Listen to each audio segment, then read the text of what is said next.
Hi everyone, welcome to another interesting tutorial. I'm Dami of T Exclusive Couture.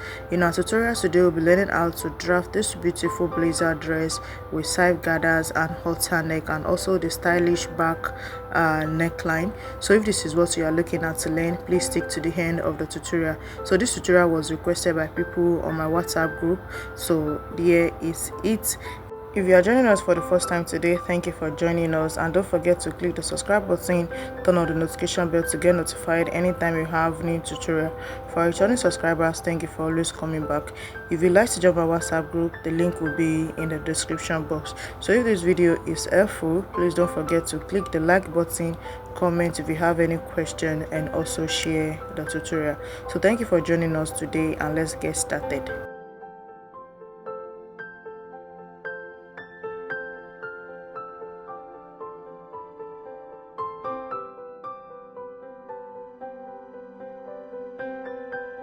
Okay, so we'll be starting the drafting with the back bodice. So I have the outline here, the shoulder, the chest, bust line, waistline, hip line, and the length of the dress.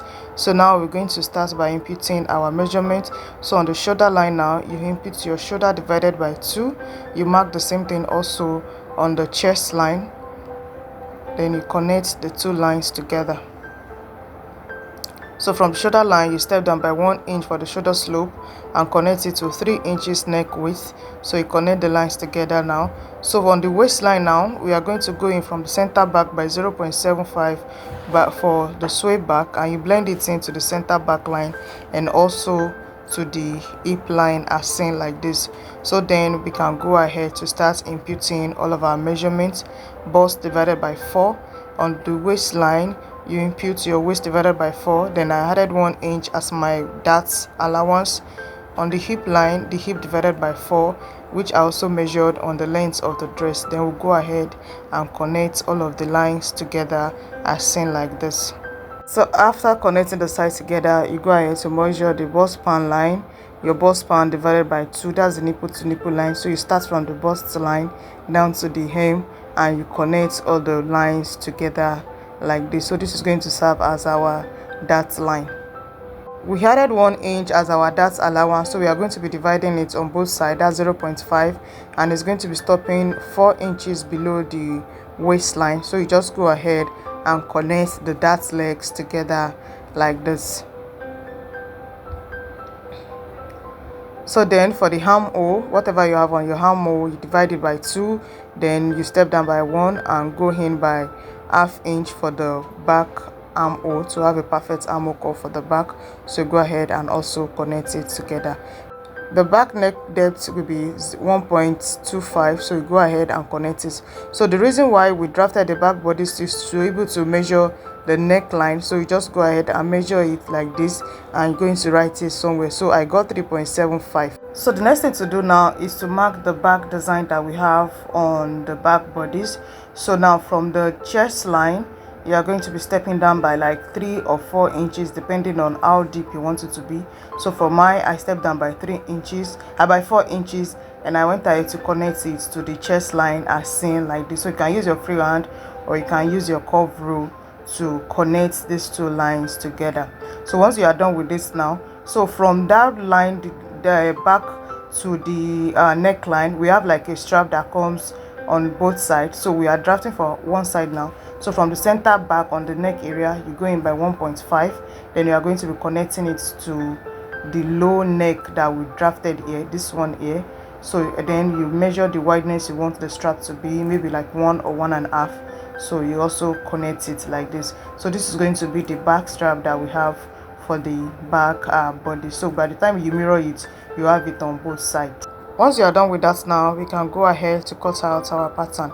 Now don't forget that this blazer dress is like halter neck. So the collar from the front is what we are going to be connecting this back strap that we have. We are going to be connecting it by the time you are sewing it. So you also don't forget to cut out your sway back. So this is what it looks like after cutting out the SSCs we have now. So this strap, I did not detach it yet, but if you are making yours, just go ahead and detach it and cut it to it on the fabric. Then you are going to be fixing it back. So by the time you cut the other side now, it's going to give you that shape that the back pattern has. So for the side gathers now, I'm going to do the first the front first, then replace it to have the same thing on the side. To draft the front bodice now, I have my pattern paper here. From the upper part, I step down by 5 inches for the collar, and also for the front I step in by 5 inches. So we have the shoulder line, chest line, bust, under bust, waistline, hip line, and also the length of the dress. So then if you have this, you can go ahead to input your measurements of the shoulder line, shoulder divided by 2. You mark it also on the chest line and connect it together, and also you step down by 1 for your shoulder slope and you connect it to 3 inches neck width. The neck depth for the front is also going to be 3 inches, so you just mark it and connect all of them together.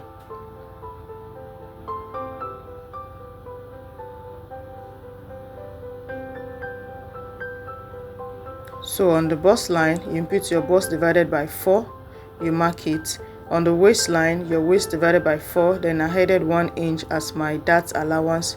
On the hip line, the hip divided by 4, which I also measured on the hem of the dress. So you work with whatever length you are working with, then go ahead and connect all of the lines together.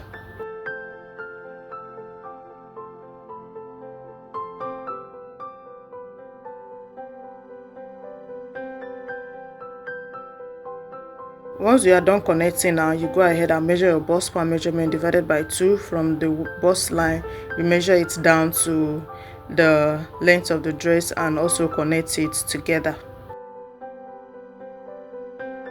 So on the waistline, we added 1 inch as our dart allowance, which will be dividing on both sides of the bust span line.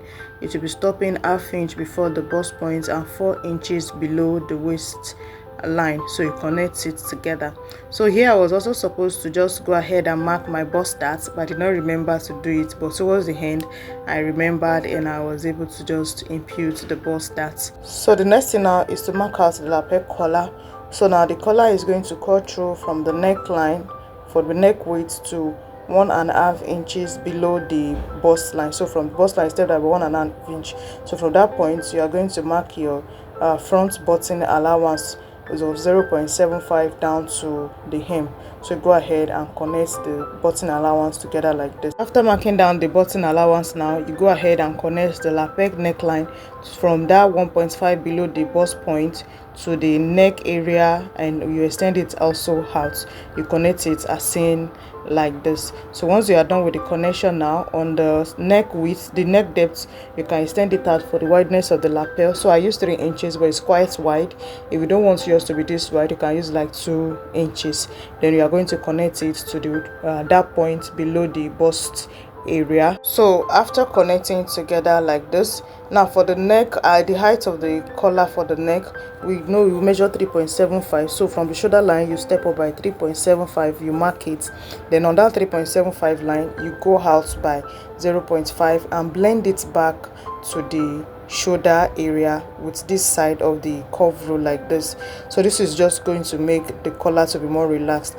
Then you are going to square a line from that new point now and extend it out to get the wideness of the collar. So I use 3 inches as the wideness of the collar. So from this point here, you go in by ½ inch. This is for the notch collar. You know, it is a notch collar that we are trying to make. So you go ahead and connect the point together. So now when I was connecting from the collar height to this point, I was supposed to connect it to the notch area. So here I'm trying to refix it. So I'm going to be using a different color of pen to be able to differentiate the right one from the wrong one. So I'm using a different color of pen now. So you just follow as I'm marking this one out like this. So you're going to be connecting from that shoulder neck area to the notched part here. So this is what is going to be given. So once you are done with this now, so you go ahead and mark out the armhole. So the armhole divided by 2, you step down by 1, then you go in by 1 for the front armhole. You connect the lines together like this. So you're making this to be a princess dart, so you connect it to the armhole, your armhole divided by 4.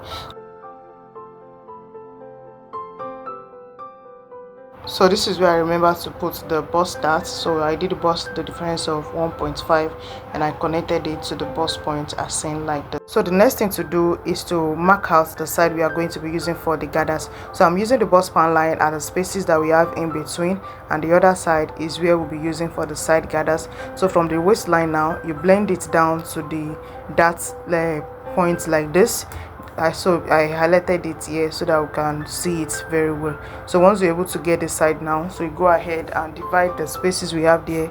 You divide it into equal spaces, maybe like 1.5, so that we have they are all going to be equal. But here I was just marking it out randomly, so you just mark it out like this. We are going to be using slash and spread method for heat. So, and also don't forget to label the center front and the side front so that it will help you when you are slashing it on the fabric.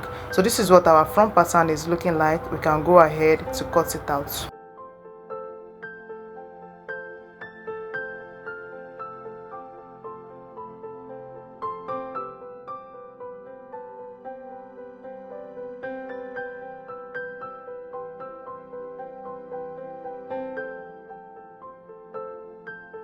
After cutting out, this is what the front pattern is going to be looking like. So we have the lapel collar here like this. Also don't forget to cut out your dart like I did here. So just cut out your darts where necessary. So we have our front pattern like this. So this side front now, I'm going to be placing it on the back bodice so that the side gathers will be equal for both the front and the back. So I'll just place it on the back and trace it out, or I'll just cut it out straight up like this. I'll just make sure that they are equal on the side. So once I get it now, I'll just go ahead and cut it out. So these two sides is what we are going to be placing on our fabric, and we'll be slashing them together. So for the back dart now, you don't need to sew it out, so you just close it on your pattern paper like this, and you secure it down with your paper tape. So we have a dartless back. So on the side that we cut out from the back, we are also going to be marking it out like we did for the front. So this is also going to be for the slash and spread method, so you can just decide to mark out the spaces in between yours when you are drafting it out. So we also label the center back and the side back. So now when you are placing on the fabric, you make sure that the side are together and you go ahead to cut it out. So thank you for joining us in our class today. I hope you're able to learn something new. We'll see you in the next class.